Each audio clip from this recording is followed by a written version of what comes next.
Is this period of increased home working and video conferencing as a means of communication going to do to us as a society? In these times, many of us are going to have to get more and more used to video conferencing and working from home to speak with and connect with our colleagues, our partners, and indeed our clients. And many of the big firms out there are taking advantage of this trend. So Microsoft has created a free access tier for their cloud-based software.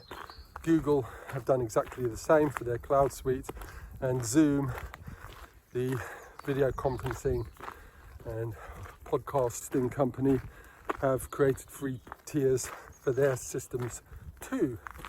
Why are they doing this? Well, I guess it's because they are hoping that a prolonged period of home working is an opportunity for them to condition their users and condition businesses to becoming instinctively more comfortable with not just using their technology, but the entire concept of engaging with business constituents via video. This is probably a very wise bet. I'm guessing that over the next 3 to 6 months, all of us will become a lot more adept at using the technology.